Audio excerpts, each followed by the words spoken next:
Colleagues, with the remainder of our time, meeting jointly, we have Laurie Wayburn, who is going to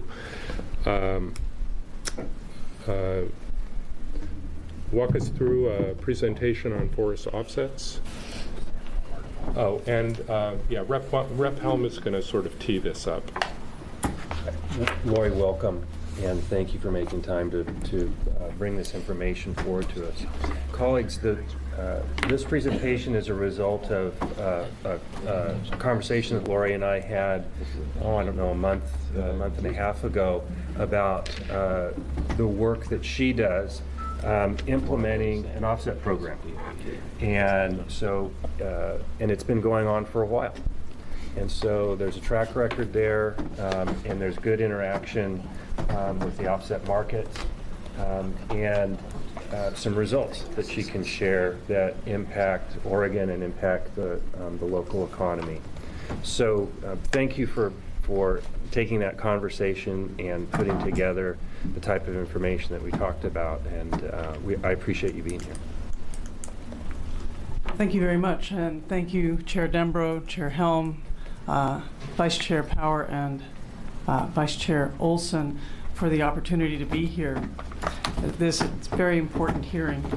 My organization, the Pacific Forest Trust, was founded to maintain the working forest landscape primarily through finding complementary sources of income to those that landowners traditionally rely upon to maintain their working forests as forests, that being timber, by identifying revenue for wildlife habitat, for water services, and especially for climate.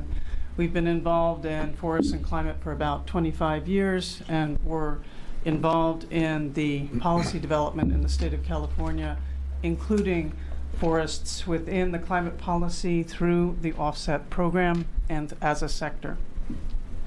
So just to reiterate what you've already heard about carbon offsets, carbon emissions reductions projects are offsets are a key tool within the forest sector. They are a way to voluntarily engage the power of the forest sector in helping solve the climate crisis through activities in a non-regulated sector, that is forest, with those of the regulated sector, and to engage people and lands and communities in helping solve that crisis and be rewarded for it that they would not otherwise be rewarded for. Forest carbon offsets, as mentioned, now cover about somewhere over 5 million acres across the country. There are 28 states that are involved in developing forest carbon offsets. These range from Alaska to Alabama to Arkansas. You can walk through the alphabet of states that are engaged. Oregon has about 185,000 acres in that compliance trading market currently. Over 50% of these emissions reductions projects are done by timber companies and timber investment management organizations. The remainder are done through tribes, families, and individuals. About a third of those projects are in California. The remainder are nationally. As Chair Dembro has noted, when looking at the climate crisis, engaging forests and other land is a critical piece of action that we have to do.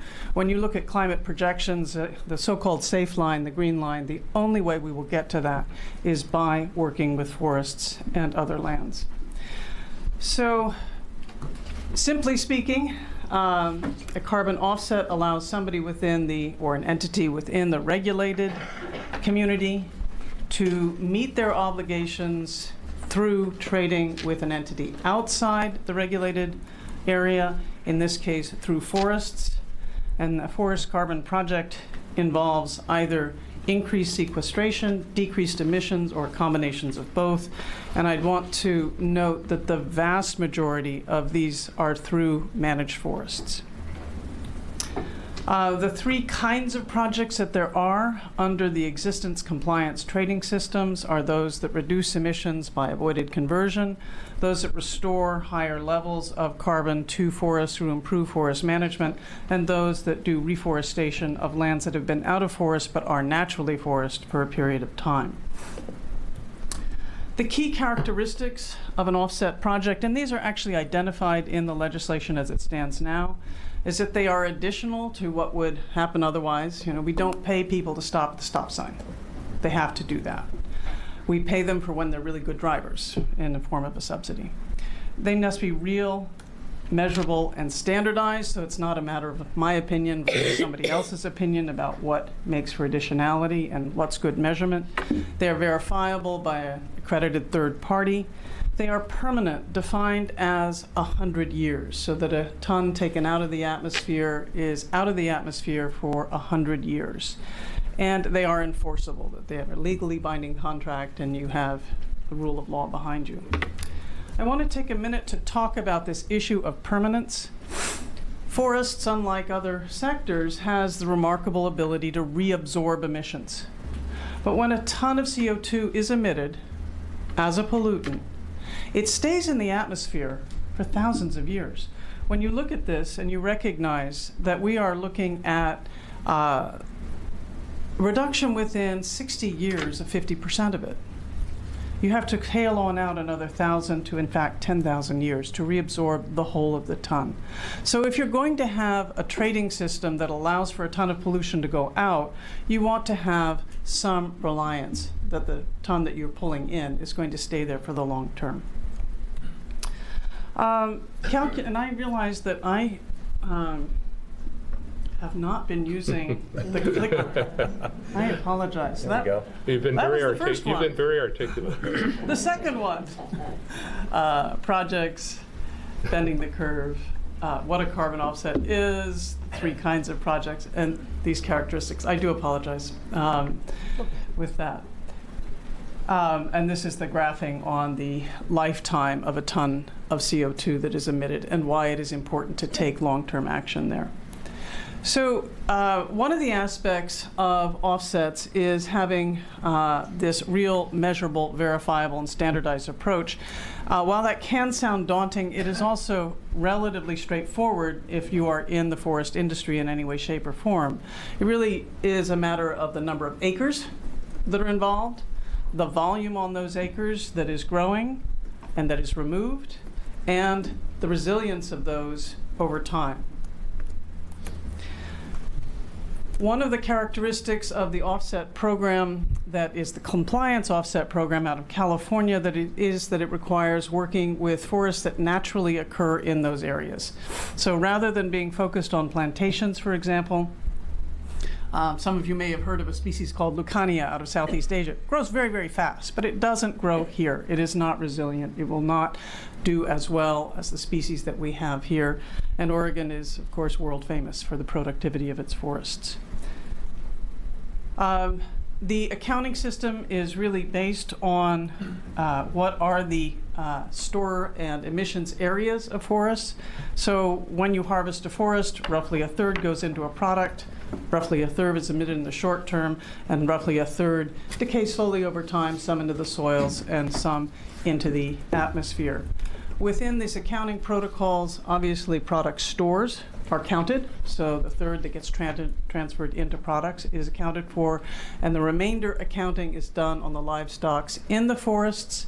These do not focus on soils. Soils are very, very expensive to do the inventory for, and frankly, if the stocks are increasing in the forest, they're increasing in the soils as well.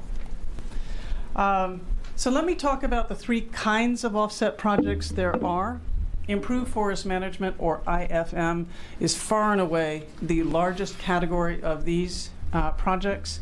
And when we talk about how credit is generated, in improved forest management, there is a standardized baseline, which is derived from what's called the common practice indicator, looking at the forests around where the project is, what is the average of stocks that is there, and contrasting that standardized baseline to what the project has. If there are stocks above that common practice indicator baseline, and the project agrees to keep those, they get what is called avoided depletion. It can be a significant amount of credit up front, and then they get growth over time. If, however, their stocks are below that common practice indicator, then they only get the benefit of growth. They don't have an avoided depletion, but they get the benefit of growth until they reach that baseline, and then after that, they would gain credit from avoided depletion as they keep above that. So that is under the below common practice indicator. Another category of projects are avoided conversion. This is a very small category, frankly, but this is where you have a forest parcel that is in threat of development and conversion, and therefore loss of its carbon stocks as well as future growth. So it is really all an avoided depletion project, and there is a methodology for calculating both the likelihood of that development and then weighting it out over time if there were multiple pieces within that to go onto the market and to capture that net present value discount. There are very few reforestation projects as well. However, those are only growth because you're starting from a non-forested state within that. So I just want to emphasize the importance of engaging the power of the forest sector. Forests are a third of the U.S. They're 40% plus of Oregon. They have an enormous amount to contribute. And in fact, if Oregon engages in forest carbon offset projects, it is one of the leading states across the country for a solution that can be 40 to 50% of the climate crisis in this country. So with that, I'm very happy to answer any questions that you may have. Thank you, Laurie. Representative Boone, and then Brock Smith. Are there any requirements for these private forests to be opened up to the public, like historical homes are, for example? Chair Dembro and Representative Boone, there's no requirement for public access as part of these projects. Rep. Brock Smith. Thank you. Good morning. I appreciate your presentation.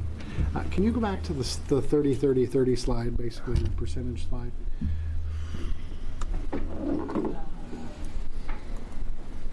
Right there.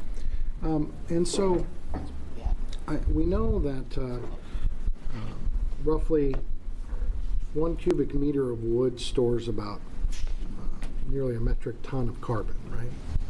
Depending upon the density, yes, sir. Yeah. And so when our own Climate Commission report shows that roughly 60%, I believe, correct me if I'm wrong, Senator, of the greenhouse gas emissions in Oregon are really stored in our forests, if I remember correctly. And then, but roughly similar to your slide here, roughly 30% of that is then released due to fire, decay, and so forth. My question is, what are the efforts in California beforehand, before adopting their own policies that charge industry to go after, you know, the other 30% that isn't stored in the trees? What are the policies that they put forward to go after the 30% that is being decayed and therefore releasing the stored carbon back through greenhouse emissions back into the atmosphere that were done prior to taxing the industries and therefore their citizens? Chair Dembro and Representative Smith, if I understand your question correctly, the natural resource industries are not well invested in general, and all states have to struggle with their budgets about what to allocate into improving the sometimes unhealthy or unresilient conditions of their forests in particular. And in fact, through the cap and trade system in California, there's a very significant allocation of funding going into improved forest health across the state. Prior to that, the primary investments, and particularly in a state like California that has had ups and downs in its budget, have been focused on fire suppression. That's had mixed results in terms of the outcomes of the condition of the forest as we see it today. So I'm not sure if I've followed your question correctly, but through the climate policy that is in California, there are now funds being generated through the cap and trade system to actually invest in forests as a sector to improve their health overall. Mm-hmm. And just to follow up on that, so do some offset projects, are they focused on forest health specifically? And how so? What would be an example? I know you're talking about direct investments from their proceeds to improve forest health. That's something we're very interested in. but can offsets also improve resistance to fires? Yes, so Chair Dembro, as you're identifying, there are two different mechanisms. One is the business-to-business opportunity, which is what offsets are. And so, for example, Green Diamond Resource Company has an offset project and sells into the market, or Sierra Pacific Industries has an offset project and sells into the market. And those projects actually do improve forest health. I can speak for a project that we ourselves have developed and managed in a redwood forest, where by developing larger, more fire and pest resistant trees with a thick bark that really creates low fire intrusion into those trees, by doing that, it has improved the resistance and resilience to fire there. Within the Sierra Pacific Industries projects, again, they are developing larger, more fire and pest resistant trees, reducing spacing, which is one of the issues that also, for example, is one of the challenges with Swiss needlecast, that too many trees on 1 acre, which limits the light and the moisture, has had a negative impact. By restoring more natural diversity of species, where you can have hemlock in there as well as Doug fir, that also reduces disease and enhances resilience. So by having more natural densities, by having larger trees that are more that have a greater survival characteristic to fire, it does improve forest health as well. Did you? Oh, okay, no, go ahead. Rep. Helm, then Vice Chair Olson. Laurie, we talked about your project outside of Corvallis, if I remember correctly. So my first part of my question is, can you tell us a little bit about how that's gone? What is its nature, and what do you think are the advantages, disadvantages that project has presented? And then, as a second question, we're starting to hear a little bit of concern as we roll out this proposal about offset projects both competing for jobs, employees with traditional forest industry, and for the trees themselves in terms of supply. And I wonder if you have any experiences from elsewhere that would give us some insight into whether that competition is in any way significant. The development of offset projects has not, to my knowledge, resulted in any reduction of employment. I can speak for our own project, where we continue to employ the same number of people through contract logging and contract foresters as we have before, but there are also additional jobs associated with the increased work in inventory and measurement, with verification, that are requirements of offset projects. So it has added to employment rather than decreased employment. Forests, the forest projects that are the vast majority are those in improved forest management. They, of necessity, involve harvesting of trees. That maintains the growth rate, and you also are accounting for the carbon in product stores. I do want to clarify that the forests that we manage outside of Corvallis, 7,200 acres of Doug fir-dominated forest, are not in the offset program. Another forest that we manage of 2,200 acres is in the offset program. And we would be delighted if there was any interest, though, in coming out to that forest to see the type of management there, because it is applicable to an offset project. I mean, the fundamental idea of an offset project is that you manage your forest like you manage a bank account, and you want to live off of the interest rather than depleting the principal. And by rebuilding that forest bank account in terms of its total inventory, you're generating more interest every year. And even if your growth rate may slow from 6% to 4%, getting 4% off of $1 million versus 6% off of $100,000, you get more interest. So that is the basic principle that is there. You're going to maintain that forest in management, but you're going to regrow. It's comparable to the old concept of a CMAI, the cumulative mean annual index growth there. So, Thank you. Thank you, Laurie. Vice Chair Olson. Thank you. I have actually two questions. first, are state and federal government eligible to get into this offset program? Federal government is not part of the offset program. It's a business-to-business opportunity, and states are not either. Secondly, in a business-to-business opportunity, you've purchased credits from an offset supplier, and his forest burns down. Yeah. What happens to your business model now that you've generated or you've purchased credits? They're not available anymore. What happens to you? Chair Dembro and Vice Chair Olson, that's a great question. There is an automatic buffer and insurance program in the offsets. So one of the key principles is to diversify where the offsets come from. It's a principle similar to forest investing writ large. You yourself are not solely responsible for an insurance program. You contribute into an insurance pool. And that kind of pooling of resources allows the risk to come down across the board. I can tell you of a project in California on 17,000 acres of fir land, a project called University Hill.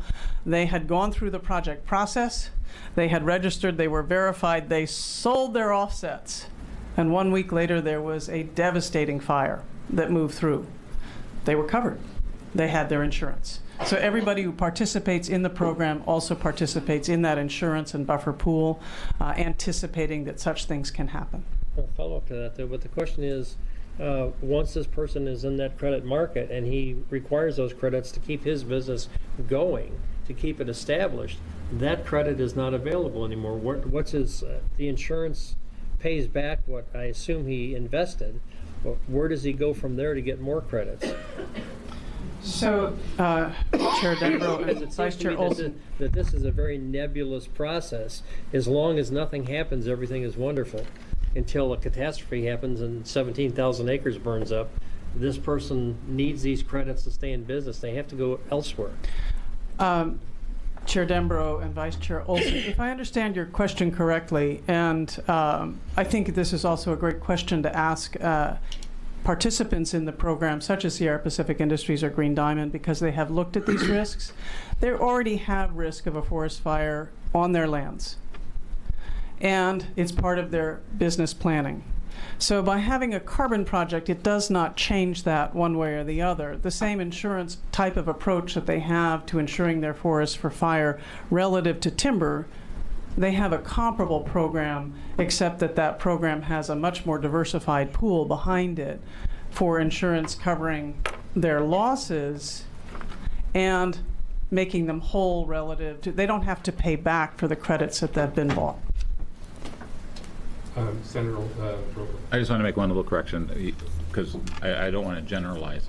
Governments are not available. State government. Tribal governments can, right? Correct. And I just want to make sure that people understand. Government in general is not the answer. Government, state and federal are not are in it. But. Yeah, that's a good point. We did hear one of the work groups heard about a project on the Warm Springs reservation. Yeah. Other questions? Mr. Chair. Yes, Mr. If you sell a credit for your forest to an industry, can you go in and still manage the forest and thin trees and make the forest better, or are you stuck for 100 years that it does what it does?